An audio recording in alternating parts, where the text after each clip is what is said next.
در کشور ما شما در شرایط البته قبلا شاهدیم که چطور بیلیون ها دلار در حدود 12 بیلیون دلار کمک شد، اما همیشه توسط دولت فاسده که حاکم بود حیف و میل میشه و باز تصمیم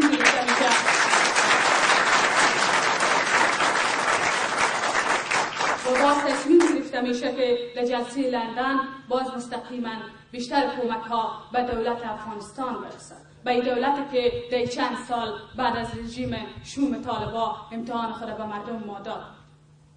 و به نظر من باز ریختن همچو کمک ها به جیب همچو دولت به معنای تقویه کردن پایگاه بنیادگرایی است، نه خدمت کردن به مردم سالها داغدار بود. به گفته آقای رمضان بشردوست 1 بیلیون دلار هم کافی بود که چهره افغانستان تغییر بده به شرط که صادقانه مصرف میشد. و یا اینکه در یکی از نشریات معتبر خوانده باشین به نام فاینانشال تایمز که اگر کمک‌های جهانی در افغانستان از کمک‌های جهانی در افغانستان استفاده ناروا میشه.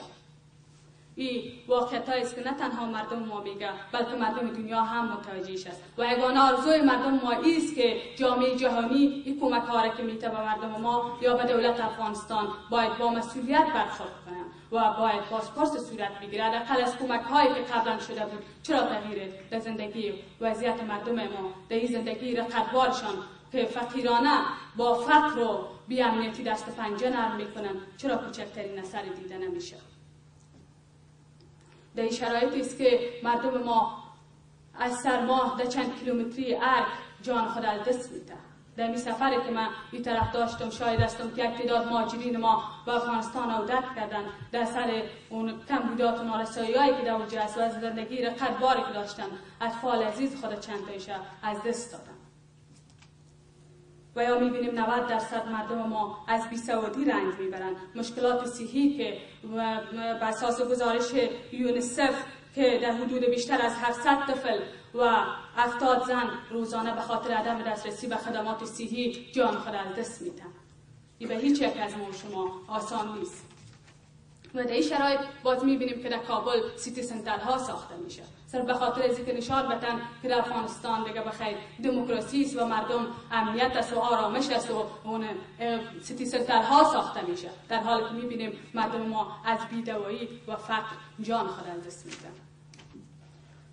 و یا امروز کشور ما ایره به یقین همتان باور دارین که در چنگال مافیای هیروئین اسیر است. ایره نشر عدقلش میتونیم اشاره کنیم به نشر نیویورک تایمز که چند تن از سرای مافیای هیروئین که والی و وزیر بودند در دولت وارفشا کرد. و یا لیست از هیروئین سالارایی را که در دولت بود تا آخر در جیب آقای جلالی متاسفانه باقی ماند و نمیدانیم که بساس چی ملحوظ وارفشا نساخت.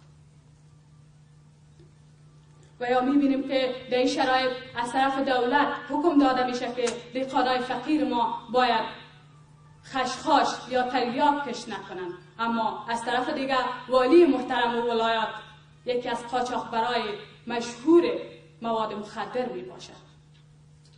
آیا امکان داره در این شرایط ما و شما ادعا کنیم که در افغانستان آهسته آهسته کشت خشخاش از بین میره؟ یک والی به مجرد که در یک ولایت بدنام میشه رسواییش به اوج میرسه، فساد اداری و همه جنایاتش، و او متاسفانه از طرف دولت افغانستان به جای دیگه نصب میشه، به جای از اینکه به یک بازپرس شوه از و یا حداقل خلق قدرت شوند.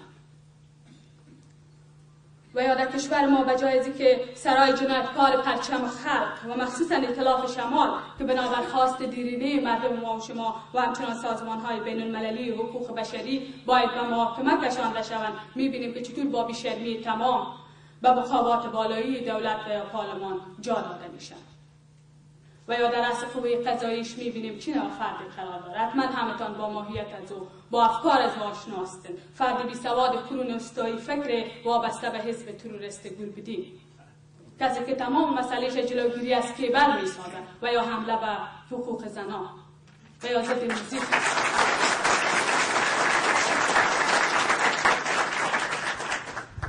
بازم میگم از کدام مسئله و مشکل افغانستان، از کدام فاجعه اولتر بگویم؟ در کشور ما شما ایده متاسفانه به غلط و عوام‌فریبانه پارلمان ثمره معجزه انتخابات می‌خوانند، در حالی که شاهد هستیم که حداقل 70% این پارلمان متشکل از سران جنایتکار دولت‌های دست نشانده و جنایتکارهای قاچاقبر هیروئین منسوب به ائتلاف شمال میباشند.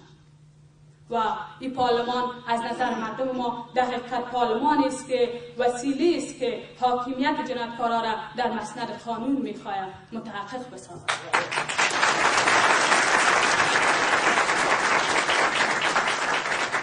در شرایطی که مردم ما سخت از تقلب در انتخابات رنج میبرند، متاسفانه زمانی که از رئیس دولت پرسان میشه که نظر شما در رابطه با این تقلبات چیست، در جواب میگه که این تمرین دموکراسی است. بگذار که دموکراسی در این باهم. خب این وضعیت کشور متاسفانه امریکا امروز در افغانستان با معلول میپردازه تا به علت ریختن بمای امریکا و حضور هزاران عسکرش در کشور ما شما به خاطر تامین دموکراسی و آزادی نیست، بلکه یاد صدد تحقق اهداف استراتژیک خود است.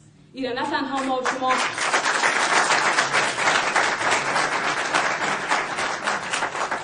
نه تنها مردم ما بلکه خود سیاست سازا یا پالیسی میکرای امریکایی هم به این اعتراف میکنند. مثلا آقای جورج کنان در یکی از نشریه ها میگه امریکا به خاطر آوردن دموکراسی هیچ وقت پریشان نبوده، در سیاست خارجی ما دموکراسی هیچگاه ارزش و اهمیت نداشته. و یا آقای هارپ ابرا میگه صدای دموکراسی پرده‌ای است که اساسی ترین اهداف استراتژیک ما را میپوشاند. این است واقعی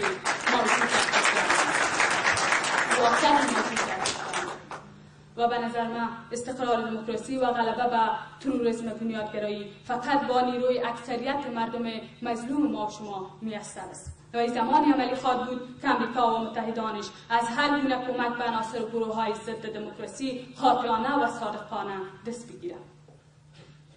و باز هم تنها یک راه حل وجود دارد و او جواب دادن به تمام افراد وابسته به احزاب بنیادگرا از مقامات دولتی و به محاکمه کشاندن و حصول بیلیون‌ها دلار دارایی مردم ما و شما از آنها.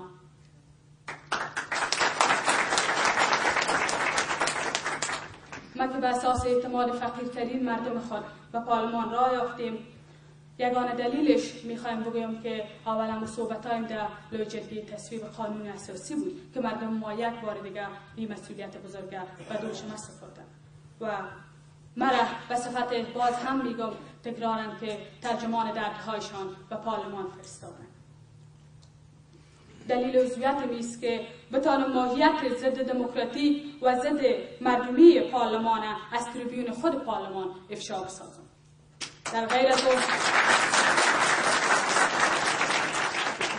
او به وطندارای خود گفتم اگر کوچکترین شک بالای ما کردن فوراً سلب اعتماد کنیم و اگر ما در این امر بزرگ انسانی راه مبارزه خود با بنبست مواجه ببینم طوری که بارها گفتیم باز هم به شما میگم استعفا دادن به مثابه شرافتمندانه ترین اقدام خواهم گزید.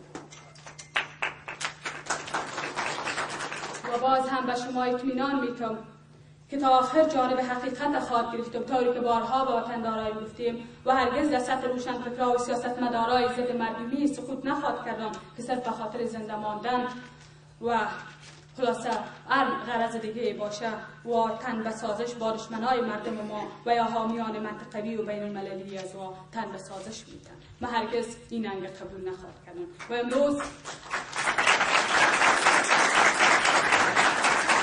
و همچنان هیچ گونه امتیاز، هیچ گونه مدال و هیچ گونه تهدید نه زبان مرا لال خواهد کرد و نه هم گوشای مرا کر خواهد ساخت.